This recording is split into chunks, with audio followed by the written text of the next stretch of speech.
Chapter 3.9 The End of Politics. Most wonderfully, with this understanding, everyone can come in from the cold, from their lonely outposts of bewilderment about what has actually been going on in the world of humans.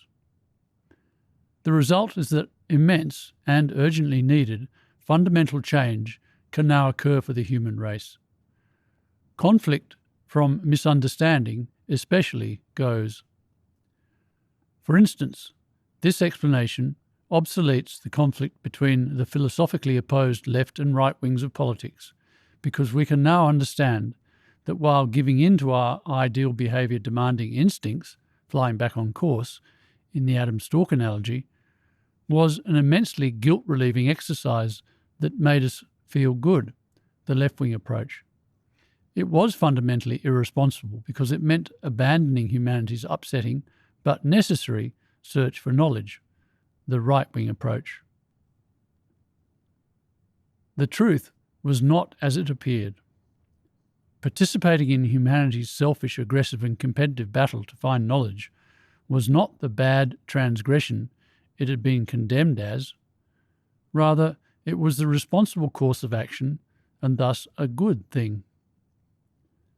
The paradox of the situation was marvellously summed up in the musical Man of La Mancha, when, as mentioned in paragraph 68, it says we had to be prepared to march into hell for a heavenly cause.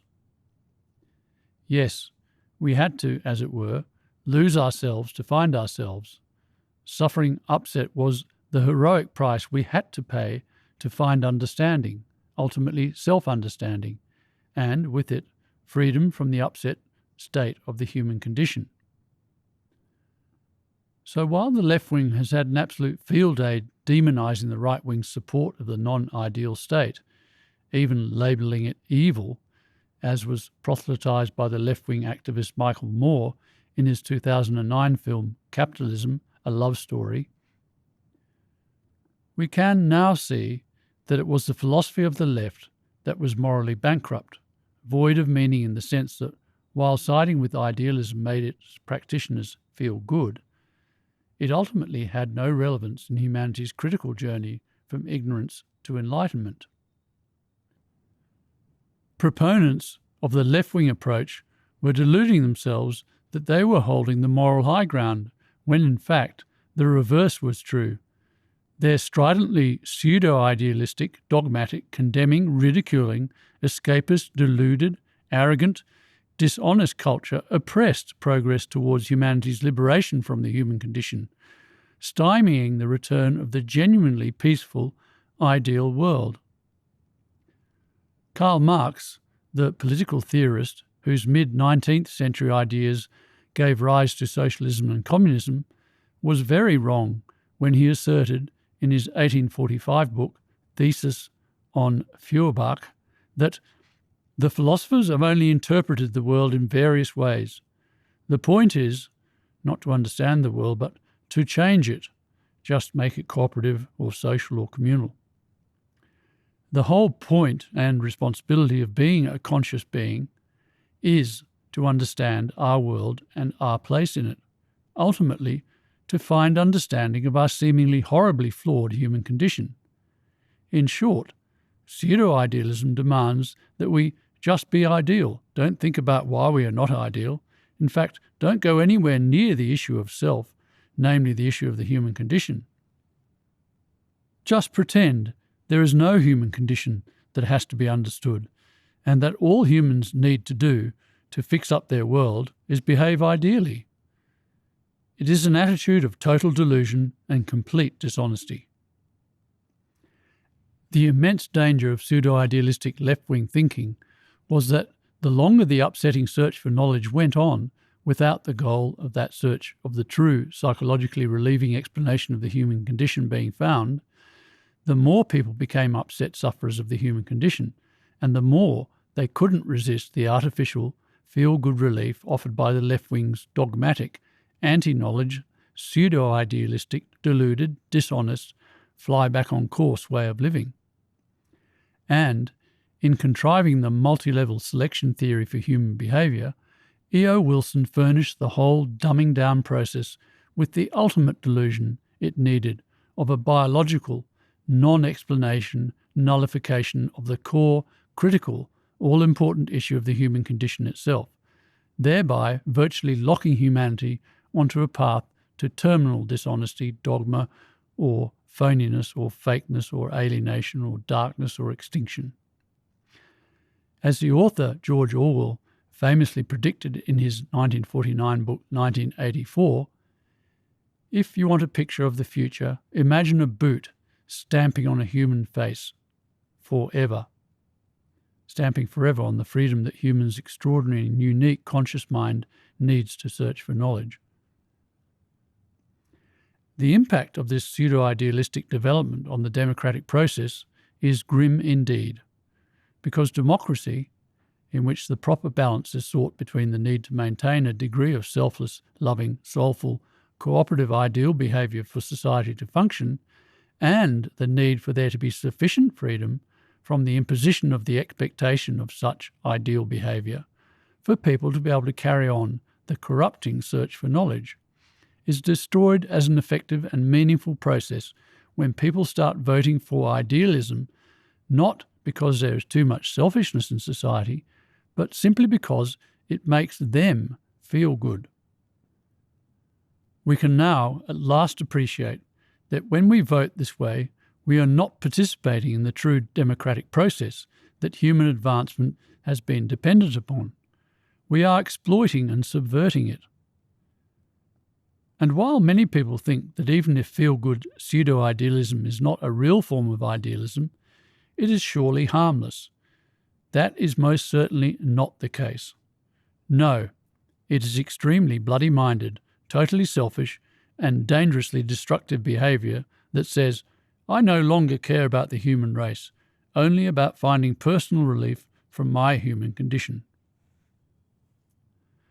Of course, such behaviour was always going to develop when the levels of upset in society reached unbearable heights, because at that end-play point the need for relief from the agony of the human condition was going to become the only concern amongst an ever-increasing proportion of the population, with the dire consequence that democracy would fail to find the proper balance because the human race indifferent, deluded, feel-good, pseudo-idealistic left-wing political attitude would become impossible to defeat in an election, leading to the human race suffering a horrifically alienated death by dogma. Certainly, the upset behaviour that results from right-wing participation in humanity's heroic search for knowledge is increasingly bringing about immense human suffering and environmental devastation. But it is the knowledge-oppressing left-wing that poses the real threat to the survival of the human race, because only through successfully completing that search for knowledge could humanity be liberated from the upset state of the human condition.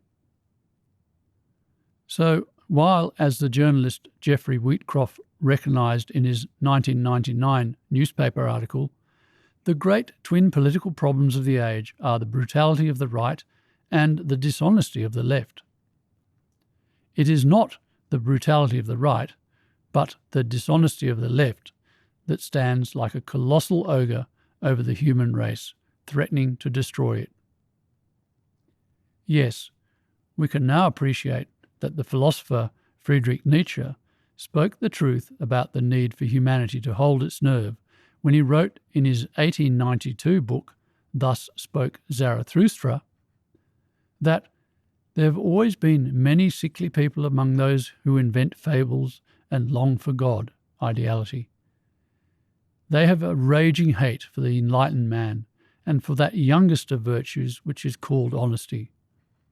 Purer and more honest of speech is the healthy body, perfect and square-built, and it speaks of the meaning of the earth, which is to fight for knowledge, ultimately self-knowledge, understanding the human condition. You are not yet free. You still search for freedom. Your search has fatigued you. But, by my love and hope, I entreat you, do not reject the hero in your soul. Keep holy your highest hope. War, against the oppression of dogma, and courage have done more great things than charity. Not your pity, but your bravery has saved the unfortunate up to now.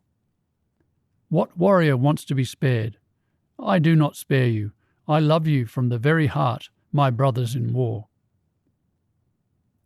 Yes, as stated in paragraph 281, you had to be brave to avoid the temptation of giving up the self-corrupting search for knowledge. Nietzsche also spoke the truth about the great danger of pseudo-idealism when he said in his 1886 book, Beyond Good and Evil, "There comes a time in a culture's history when it becomes so pathologically soft that it takes the side of its worst enemy, dogma, and calls it progress."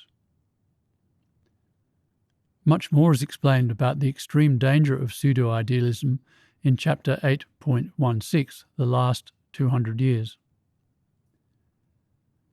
Thankfully, the arrival of the demystifying, exposing and reconciling true explanation of the human condition has the power to cut short this frightening, death-by-dogma, left-wing threat to humanity. That is, of course, if humanity accepts this lifeline it has been thrown. And, for its part, the right wing's need to support the upsetting, often brutal, competition, aggression and selfishness producing battle or war to defy the ignorance of our ideal behaviour demanding, unjustly condemning, moral instinctive self or soul, and find understanding of ourselves, can also come to an end with the acceptance of this liberating insight. Yes, with understanding of the human condition now found, the whole necessary but ugly business of politics can happily come to a close. The explanation of just how the human race can now put down the sword, end its egocentric, must prove that we are good and not bad, warrior existence, and by so doing transform itself into a peaceful state, is explained in the concluding chapter 9 of this book.